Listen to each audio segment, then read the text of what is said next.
Hey everyone, this is Pete, and welcome back to Atari A to Z, a series of short playthroughs of Atari 8-bit games, some which I grew up with and some which are new to me. Today is one of the latter. Today we're looking at a game called Valgus 2, which is a bit of a mystery. No one seems to know much about where this came from, other than the fact that the author is one James R. Glenn, and it's from 1991. The game is apparently distributed as both a freeware and a full version, with the latter being found on side A of disc 38 in the Aura, or Atari Union of Rabid Apostles menu disc collection.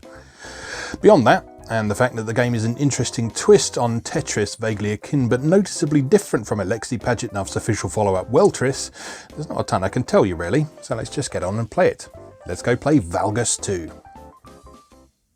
Okay, here we are with Valgus 2 by James R. Glenn. Like I say, not a lot of information about this one online, so not a ton I can tell you about it, unfortunately.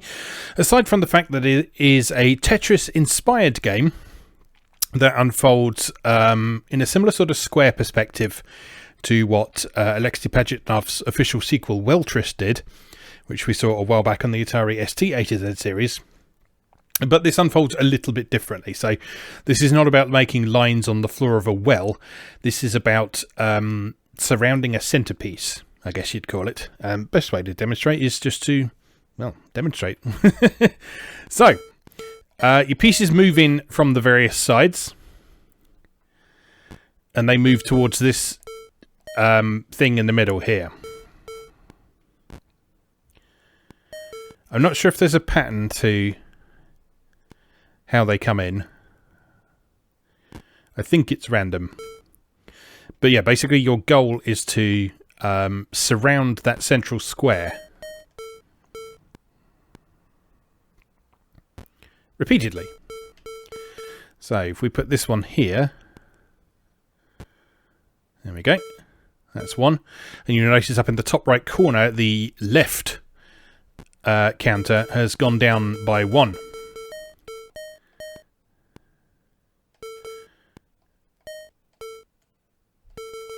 See, here's the tricky thing with this.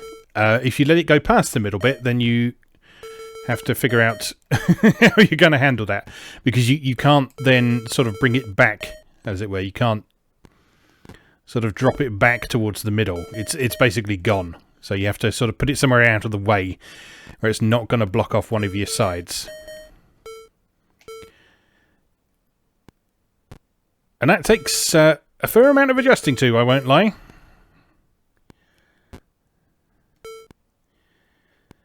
But it's actually a very interesting twist on the block puzzler formula, and not one I recall seeing quite like this before. Like I said, there's an obvious resemblance to Weltris in this, but the fact that you're making those square outlines rather than lines on the floor like you do in Weltris gives it a very different feel.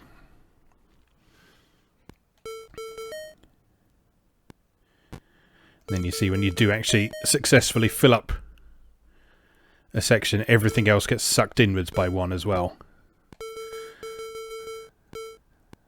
So that's quite useful, particularly if you've got some cluttering up the outside like I've got in the top right there. There's another one. 2 more to go. And then, presumably, it will clear the screen. I'm not sure. I haven't got that far before. That can squeeze in there. This can squeeze in there. Made a little bit of a mess of this, but we'll figure something out.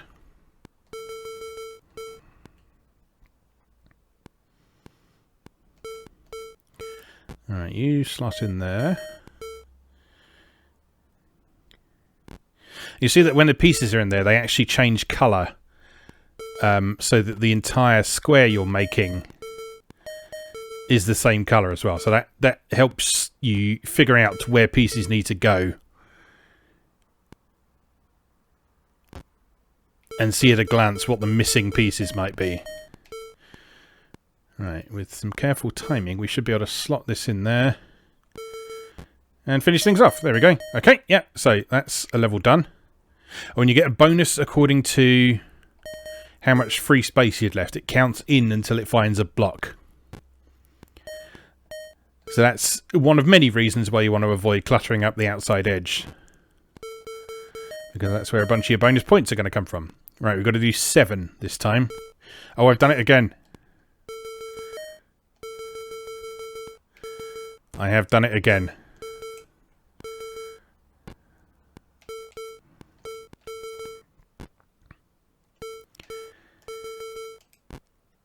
Yeah, there's just certain times it's really difficult to get your head around that different orientation.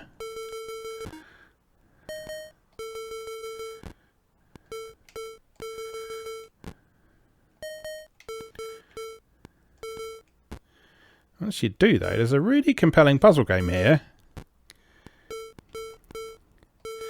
There's been a lot of different variations of Tetris over the years, and some of them work really well and some of them work less well, but this is a really interesting take that I really like. It's presented nicely, it works well from a mechanical perspective. It performs well as well, the controls are nice and responsive. Oh no.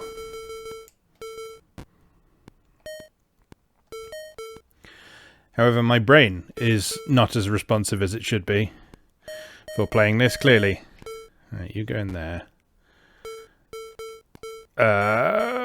You go there. You go there. And yes, it's the kind of puzzle game I talk to. We've all got games like this where we find ourselves thinking things through out loud, I'm sure. For me, playing puzzle games on my camera are my weakness in this regard. I find myself talking to the pieces in a usually vain attempt to figure out where I'm going to put them.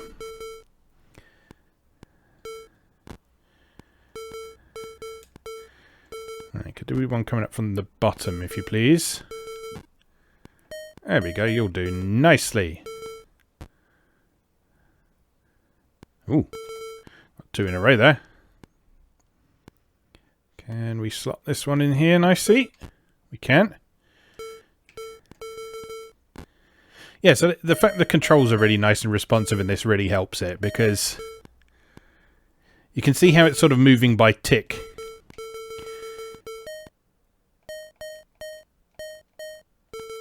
Uh-oh. Uh-oh.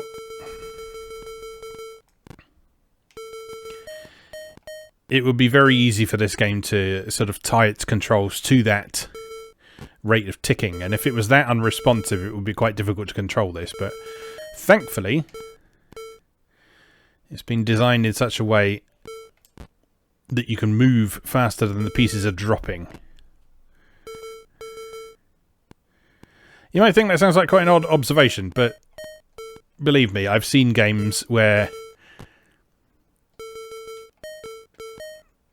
the speed you can move stuff sideways is tied to the speed they're dropping, and it's not a pretty sight. Right, get in there.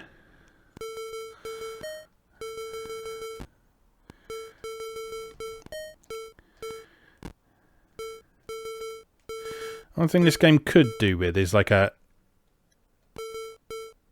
oh no. A next piece indicator would be quite useful. Right, you can be getting there quick enough. There we go. Lovely. It's only a small bonus that time around. We got a lot of points, eh? Alright, so presumably we're just going a little bit faster this time.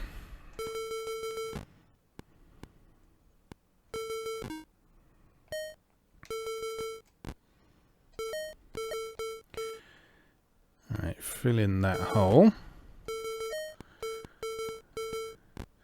Yeah, this is good. I'm a fan of this. I say it's a shame that the origins of this aren't more clear.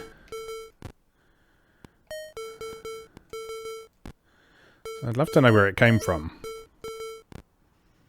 If any of you watching happen to know where this came from, do feel free to share the story down in the comments, because it'll be, I'm sure there'll be plenty of people interested to find out where this came from. And where the idea stems from, and whether it was specifically inspired by some of the other games we've mentioned.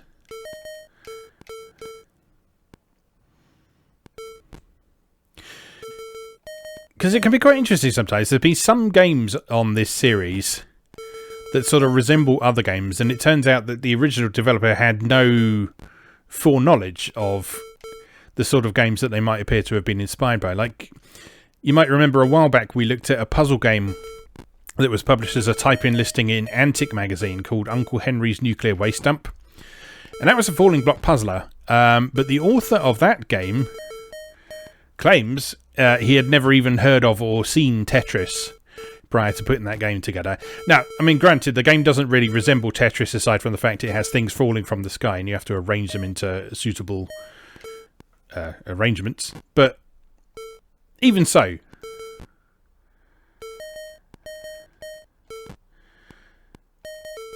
a lot of people assume that it was Tetris that kicked off the falling block puzzle boom, and certainly it was a hugely influential game, but there are plenty of examples of people who came up with concepts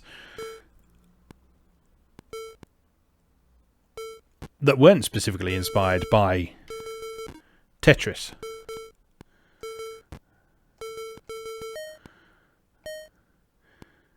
Oh no. No!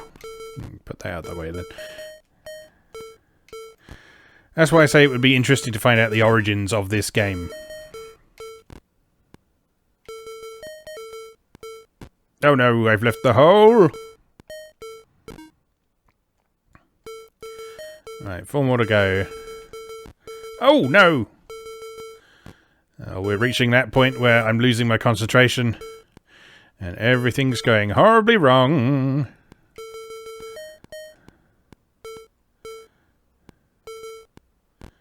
Oh, that was silly. Very silly indeed. It's fine now. We can recover. It's all fine.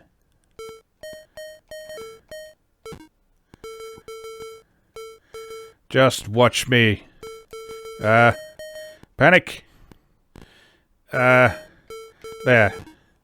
And then there. Good. Oh no, too late.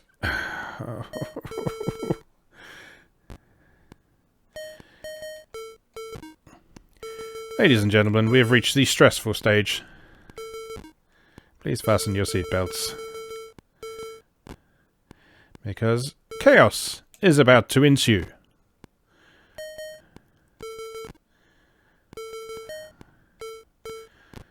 Oh, I'm not feeling good about this. Oh. Oh.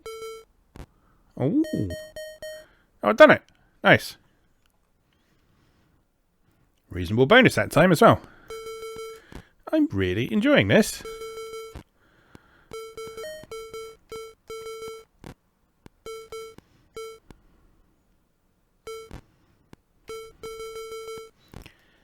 Yes, it's a little bit bare bones on the presentation front. Might be nice to have some music or something, but you know, as a sort of oh bollocks. As a sort of tune out and enjoy yourself game. Yeah, this is good stuff.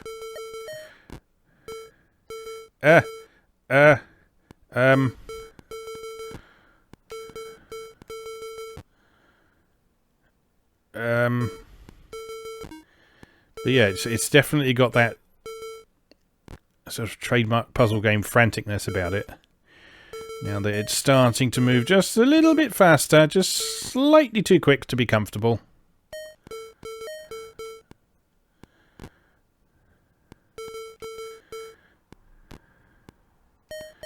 And I'm leaving myself some awkward shapes to deal with. That's my own fault though.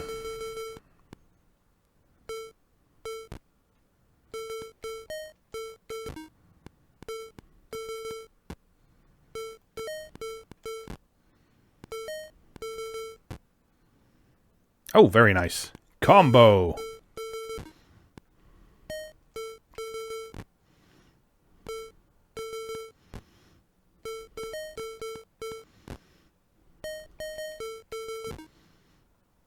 This would be a really cool game to have on a cartridge.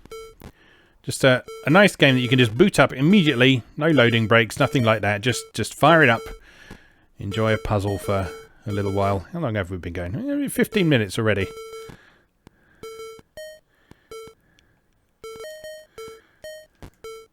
I'm always kind of torn with puzzle games because...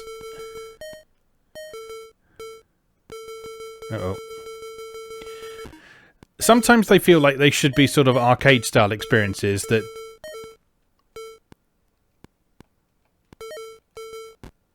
should last just a couple of minutes. And then I think back to sort of the lovely times I've had with stuff like Luminous over the years. And like a good game of Luminous goes on for well over an hour.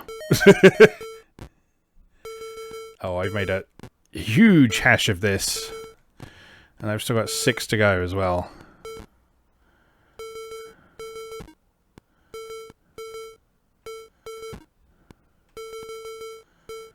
Alright, we're going to have to work on that blue one, aren't we? Because everything else has got a bloody hole in it. Oh no! That's one of those mistakes that physically hurt. Oh no. Oh no. Oh no! Oh no! I don't like it anymore.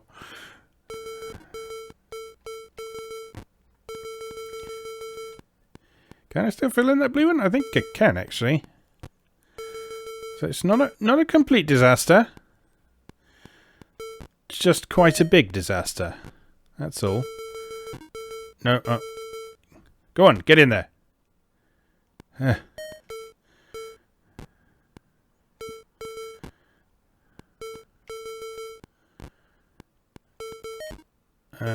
Might actually be able to fill in the green now, I think.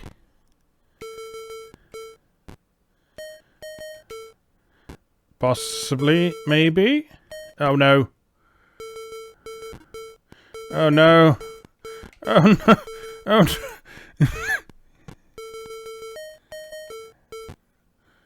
no. Yeah. Panic. Panic. Uh-oh. Uh-oh. Uh-oh. Uh-oh. Uh-oh. Uh-oh. Uh-oh. Uh-oh.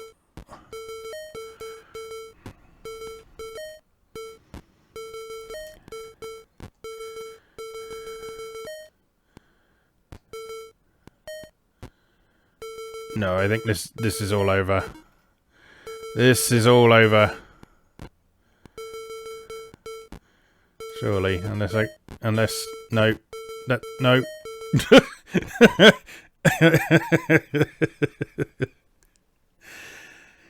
Oh dear me. Well, that's a really good puzzle game, actually. That is a superb puzzle game. I really like that. It's not just a clone of something we've seen 100 times before, but it's got enough relatable, understandable elements about it to sort of make some of those skills you've picked up from other puzzle games nicely transferable as well. So some of your Tetris skills will transfer into that game. But you do have to think about things very differently. You have to think about all 4 of those angles. You have to think about how the pieces are going to move, how they're going to fit together. Yeah, that's something really fresh and interesting, actually. I'm super happy with that. And like I say, I'd love to know a bit more about it. So if you happen to know anything about this game, where it came from, how it was released, if it was released, let me know. Let me know down in the comments. And if anyone wants to put this on a nice shiny cartridge and box it up, low Atari age, then I would heartily encourage and support that, because that's a really nice game that I think more people should play. All right, let's leave that there for today then. As always, thank you very much for watching, and I'll see you again next time.